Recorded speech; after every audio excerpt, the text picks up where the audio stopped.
上半季冠軍味全龍到底怎麼了？下半季才剛開始，6場比賽竟然慘吞4連敗，直接跌入谷底。不只是龍隊，富邦悍將的情況也令人擔憂，場均得分竟然不到2分。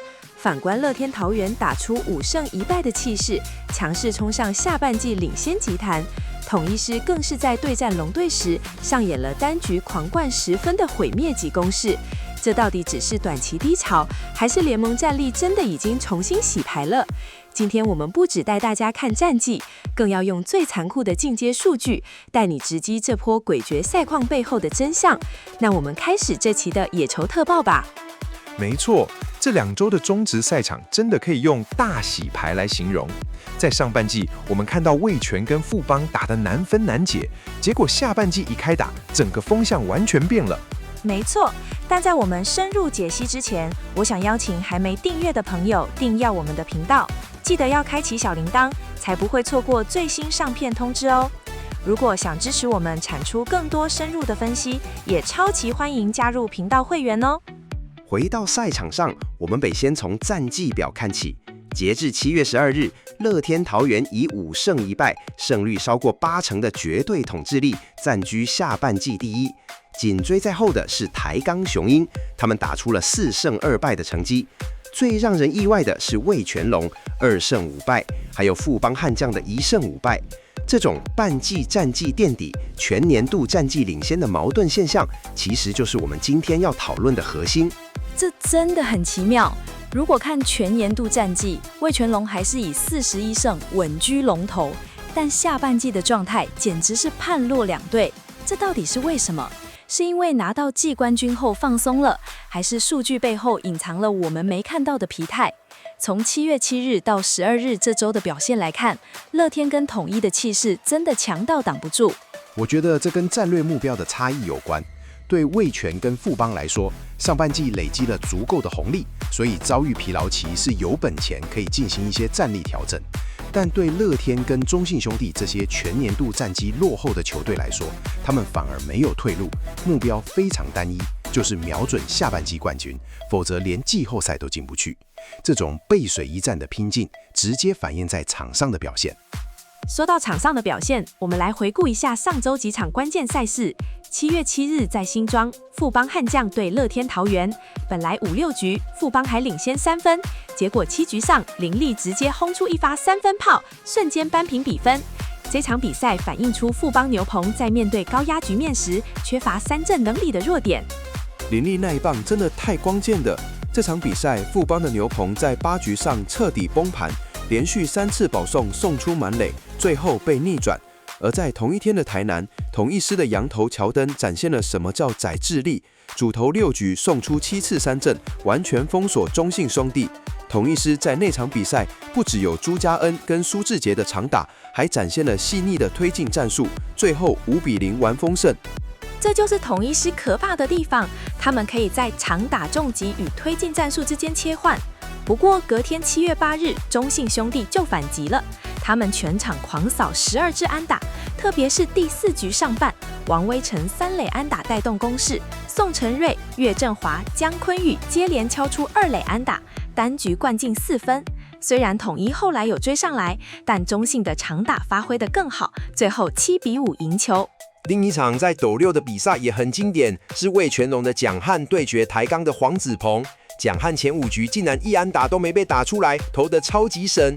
可是台鋼的韌性很強，6局上曾子佑打出第1支安打後，靠着盜壘跟魔音的40安打拿分。最驚險的是6局下味全滿壘，台鋼換上李新穎，他竟然頂住壓力投出關鍵3振。這場2-1的比賽凸顯了台鋼牛棚調度的果斷，也反映出味全龍在得點權有人時打不回來的窘境。提到味全龍的低迷，7月10日那一場更是戲劇化。受到巴威颱風影響，天候很差，味全本來領先，結果7局下統一獅趁着味全更換投手時，靠着蘇智傑的清壘2壘安打逆轉。9局上味全本來有無人出局1、2壘有人的機會，結果代跑林孝成被判定故意踢球，妨礙守備，最後以雙殺結尾。這種再見妨礙守備对士氣打擊真的很大。那個判決真的很少見。林孝成那球如果是下意識避開，可能就沒事，但球偏偏踢到他，這就是規則。這也顯示味全在連敗壓力下，球員的專注度確實下滑了。接着，7月11日因為巴威颱風，全台停班停課，賽事全部延期。這對球隊來說其實是一個重整的機會，但對先發投手的節奏影響也很大。颱風過後的7月12日，比賽變得更瘋狂了。樂天桃園對台鋼，威能帝主投7局只失1分。6局下，樂天利用台鋼二壘手林家宏的接球失誤，加上安打，單局灌進5分大局。台鋼雄鷹也因此付出了慘痛的代價。沒錯，但12日最誇張的還是統一獅對味全龍那一場，統一獅竟然在3局下半上演10分大局，單局敲出7支安打，還選到5次保送。蘇智傑一個人單局就打了2次安打，進賬4分打點。這已經不是一般的贏球，這是毀滅性的攻擊。味全先發投手根本擋不住，最後統一11-6贏球，賞給味全4連敗。這聽起來真的很慘烈。看完賽事回顧，我們來聊聊數據吧。如果我們看進階數據，樂天桃園下半季林立回歸，加上洋炮加入，帶動了整條打線的串聯度。場均得分從每場不到2分提高到了4分，而且上周的團隊防禦率竟然只有 0.333。撇除掉隊友的失誤，樂天上周3名先發艾普勒、陳克義與威能帝，真的讓對手整場比賽都很難拿到分數。上周樂天的投手表現確實是沒有給對手喘息的空間，他們的 WHIP 只有 0.926， 平均一局上壘不到一個人。更強的是三振保送比高達 3.333， 這代表他們的投手控球精準，不隨便投保送，對手想得分只能靠安打串聯，但在低上壘率的情況下，這難如登天。這就是為什麼樂天能豪取連勝。而中信兄弟攻擊能力在下半季似乎也調整回來了，他的團隊長打率高達.451，位居全聯盟之冠，場均得分也達到優異的5分。如果深入剖析，也可以發現中信兄弟上壘率.330與打擊率.294的差距相對較小，而且保送率不高6.8%。這顯示他們的進攻高度依賴安打的實質串聯與長打的瞬間破壞力，而非純粹透過選球保送來堆疊壘包。另外，在投球端 ，ERA 4.154與 WHIP 1.385顯示投手群較容易讓跑者上壘，且常面臨失分危機。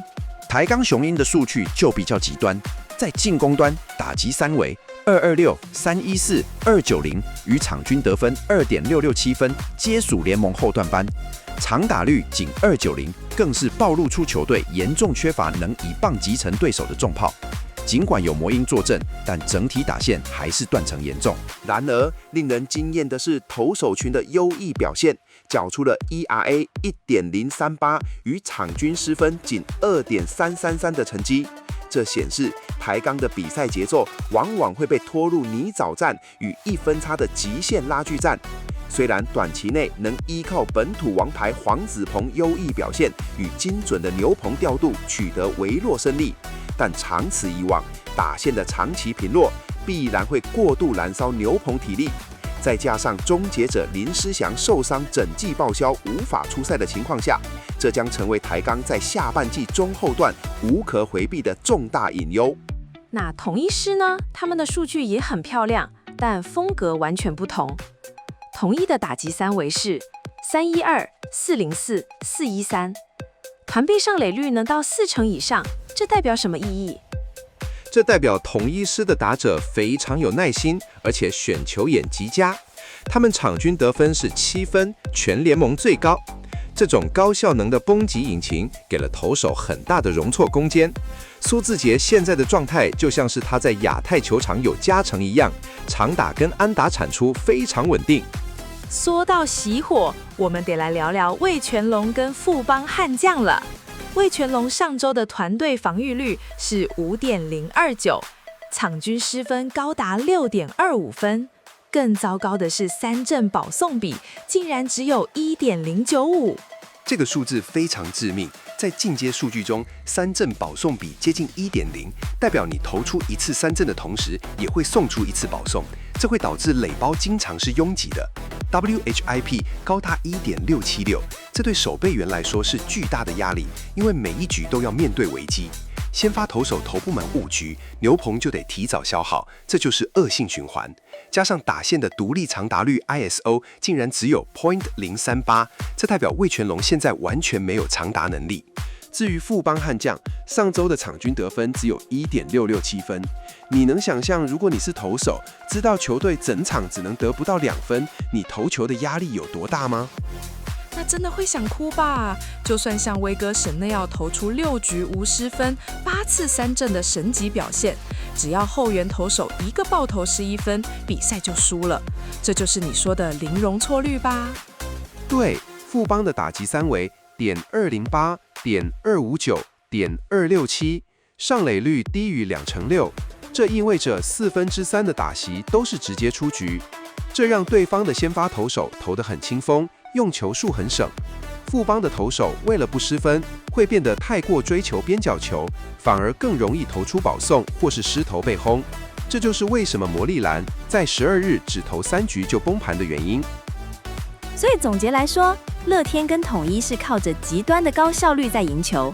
樂天是投球效率，統一是進攻效率，而味全跟富邦則是陷入了數據上的死胡同。